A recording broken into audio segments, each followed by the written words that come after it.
Kanina pa kami nagkaroon ng discussion dito. So, would you like to make an opening statement, Senator Coco? Well, wala naman, Mr. Chairman, except that as a mathematician, I'm interested at looking at the rate of success in hitting the lotto jackpots, Mr. Chairman.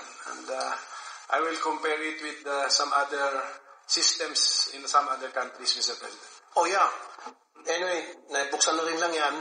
Meron pong nanalong isang tao sa 600, I think the other day, 680 something million.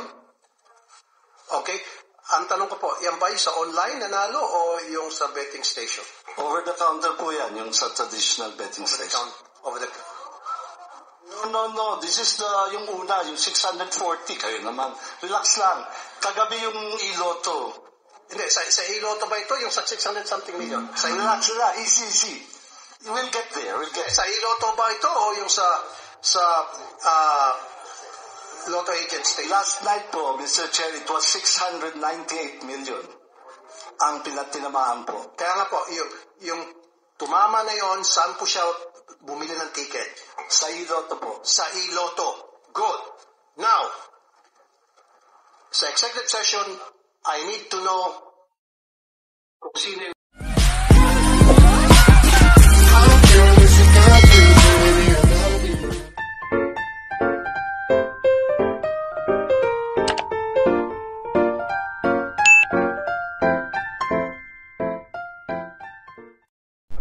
discussion dito. So, would you like to make an opening statement, Senator Coco? Well, wala naman, Mr. Chairman, except that as a mathematician, I'm interested at looking at the rate of success in hitting the lotto jackpots, Mr. Chairman. And I will compare it with some other systems in some other countries, Mr. President. Oh, yeah. Anyway, nabuksan na rin lang yan. Meron pong nanalong isang tao sa 600, I think the other day, 680 something million. Okay. Ang tanong ko po, yan ba sa online nanalo o yung sa betting station? Over the counter po yan, yung sa traditional betting station. Over the counter. No. This is yung una, yung 640. Kayo naman. Relax lang. Kagabi yung iloto. Hindi, sa iloto ba ito? Yung sa 600 something million? Relax lang. Easy. We'll get there. Sa iloto ba ito o yung sa Lotto Agent State? Last night po, Mr. Chair, it was 698 million ang pinatinamaan po. Kaya nga po, yung tumama na yon, saan po siya bumili ng ticket? Sa iloto po. Sa iloto. Good. Now, sa executive session, I need to know kung sino yung nanalo. Kasi nga po, merong mga balita nakarating sa amin na katropa nyo na po yung nanalo. Totoo yan. Kaya ako na-brought up yan kasi inopen up ni Senator Coco yung tungkol sa mga pagpanalo-panalo na yan. So, mamaya mag-executive session tayo para masiguro na talagang hindi po katropa ninyo. Kasi yun po yung kumakalat na balita ngayon na hindi ko pinakinggan. Remember, hindi ko tinalakay yan until sa dumating si Senator Coco. So, kailangan ko yung pangalan, identity nung nanalo. Especially sa iloto pala siya nanalo. Kasi meron pong balita, 30 million na po ang ininvest ng tropa ninyo para manalo doon sa 690 million na yan. Tumatango si Ma'am Javier. Pero yan po ay, syempre yan po yung sabi-sabi nila. Para maalis yung sabi-sabi na yan, mamaya po sa executive session, gusto ko malaman yung identity ng taong yan para makagawa kami ng mga research. Kung kinakailan mag-hire ako ng private detective para masiguro na hindi connected sa tropa ninyo itong nanalo.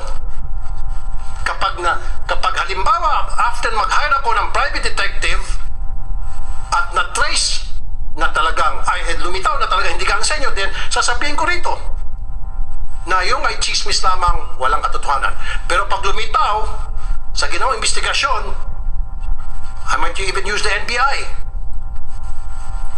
DICT, private detectives, CIDG, lahat ng mga agencies ng gobyerno para gumawa ng cross-checking, LTO, PSA, kung connected ba o hindi, or SEC, connected ba o hindi sa mga kasamahan nyo dyan sa PCSO, itong nanalo. So mamaya sa executive session, Senator Coco. Maganda po itong bill ninyo, Mr. Chairman, na na-file ninyo. Well, at any rate, Mr. Chairman, ilan na ba itong lotto games na authorized by the PCSO? We have the big ones. We have The jackpot games are 5, Mr. Chair. 5. We have the 642, the 645, the 649, 655, and then the 658. Over the Christmas period, we increased the jackpots of all these 5. Yes or no? Yes, Mr. Okay. Chairman. For the 642 and the 645, 100 million. For the 649, 655, and 658, 500 million. One time. The plan was to do it one time. May I know the legal basis? We are allowed to, we have a prize fund, Your Honor, prize fund reserve, and we are allowed to use this to spur the sales para magawin natin exciting and inviting yung game. For each game, fix na yung kanyang minimum jackpot eh. For every new draw, kung tinamaan yung jackpot, a new draw, balik siya sa minimum jackpot. So, that must have been fixed by mathematics. The probability of hitting 642 is 1 in 9 million. Okay, and then that's why it deserves a certain jackpot. So when you made the jackpot all of a sudden 100 million, but the odds did not change, are you allowed by law to do that? The board is allowed, Your Chair, Mr. Chairman. That's why we have the prize fund reserve. It's precisely for this purpose. How is it stated in the law? We have a prize fund reserve for the purpose of... It's just the discretion of the board to add to the jackpot. Add into the jackpot, yeah. And then the decision was, it was one time, just to do it one time over that Christmas period of 2023. Actually, ideally, Mr. Chair, it should be over the whole period of the year. Kasi every time may mananalo ka, you give in prize fund reserve. Kasi minsan talaga, this is jackpot driven, Your Honor. People bet because of the jackpot. So kung mababa ho, medyo matamlay po, that is the time when you pump in the prize fund reserve. What is the tenor of the board resolution that you will enhance the jackpot one time or... One time po, yung ginawa namin for December so for one time. Because, Mr. Chair, at the end of the year, that will become dividend and will be reverted back anyway to the Bureau of the Treasury as dividend. So, might as well, we have decided to make the games more exciting. Yeah, if you want to repeat this, you need to pass another resolution. Yes, Your Honor. We have to go back to the board. Basta klaro yan. Okay. And then for the information of the public, yung mga increased jackpots po natin na 100, 100, 500, 500, 500, so a total of 1.7 billion pesos, tinamaan na po lahat. Yes, Your Honor. Okay. In less than a month. Within a month, Your Honor. Yes, within a month. Opo. Okay, so we were stating facts, Mr. Chairman. Facts na ito. Yun nga, Senator Coco, nakakapagtaka nga.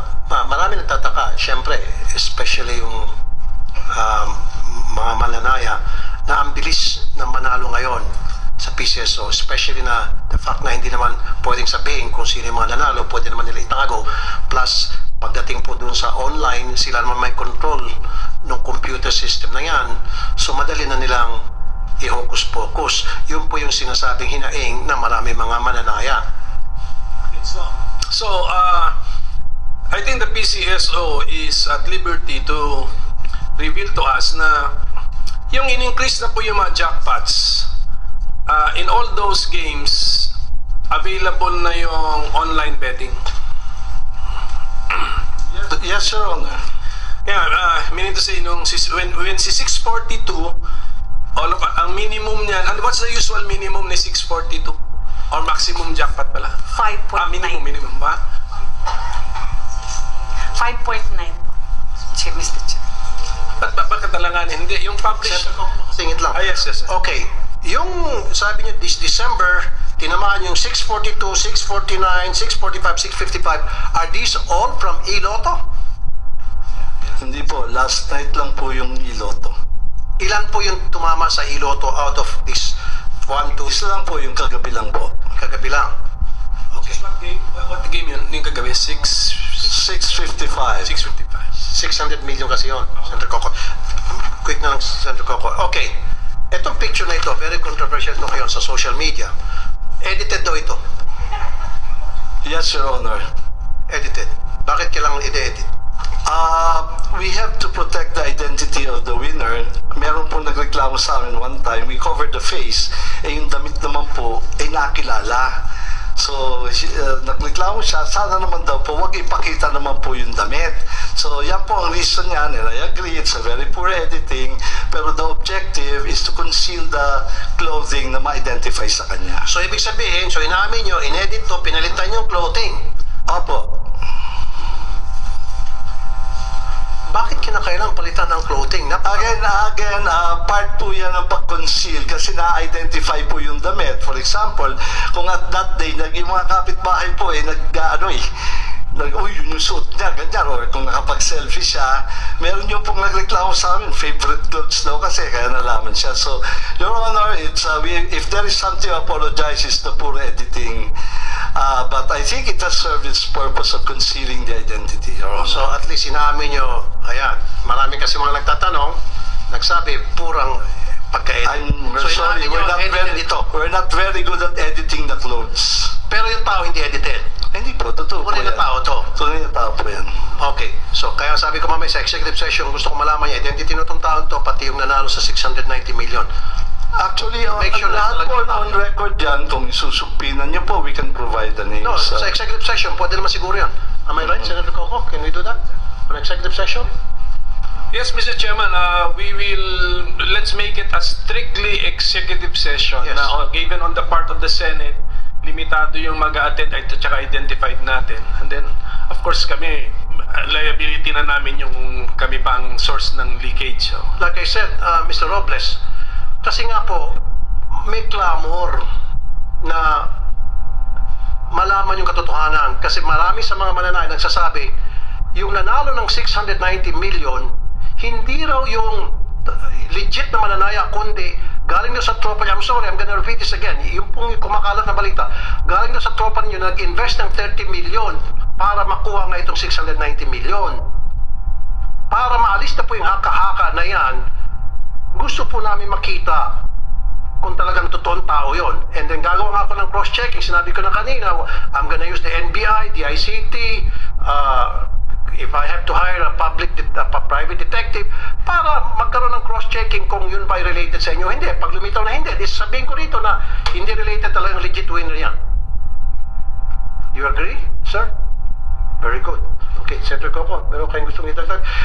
Siguro, bumalik tayo ngayon doon sa komisyon na 14% na sinasabi in the first place, bawal yung komisyon.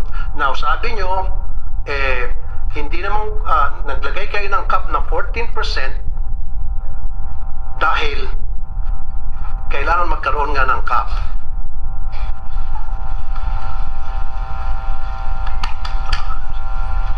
Dapat hindi nyo kinonsider that as commission.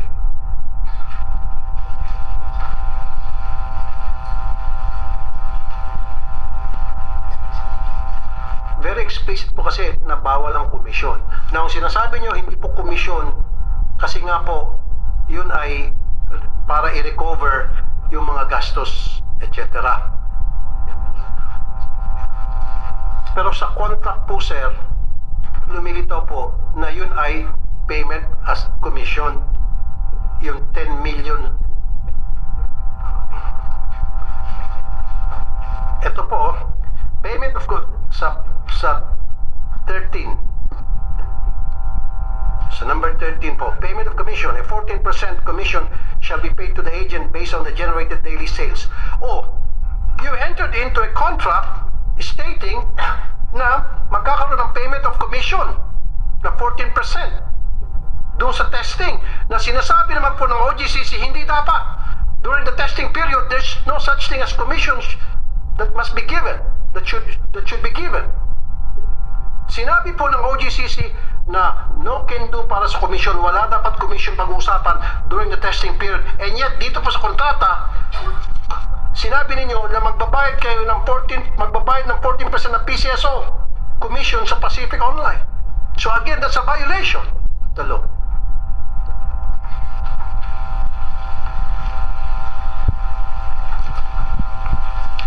And this is tantamount to graft and corruption, sir. I don't know, maaaring hindi po kayo makakasuhan dito. Maaaring mga kasamahan po ninyo pwede makasuhan dito ng graft and corruption. Kung sino man po pumirma dito, sino man pong nag-instigate ng nitong kontratang ito. Graft and corruption po, maliwanag pa sikat ng araw. Ito po kontratang to. Dami pong butas.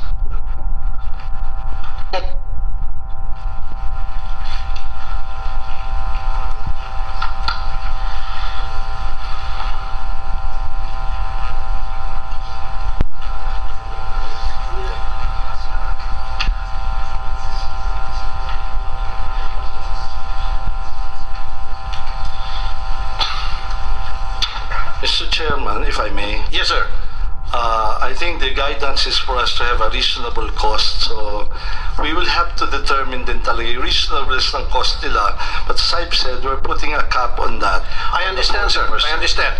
Sana po, hindi nyo po sinabi dito sa contract, payment of commission. Sana nilagay nyo, payment of recovery.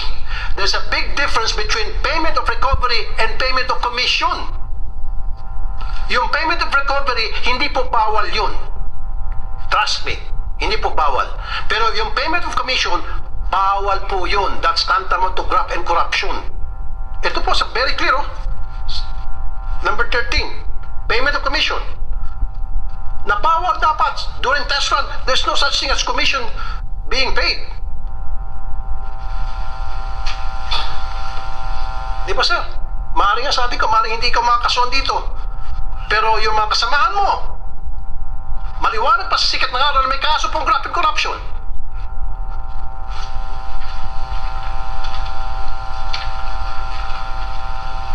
Attorney Francis Julius Romeo Del Valle, ano sa tingin mo? Let's talk about 14% commission. Huwag ka na magpaligoy-ligoy pa, sir. Straight to the point po. Yes, Your Honor, if I may, as stated in the OGCC opinion, the PCSO may not charge any commission, may not receive any consideration or commission except for reasonable or recovery of reasonable costs. Exactly. So therefore, dito dapat sa kontrata nakalagay payment of recovery, not payment of commission. You agree, attorney?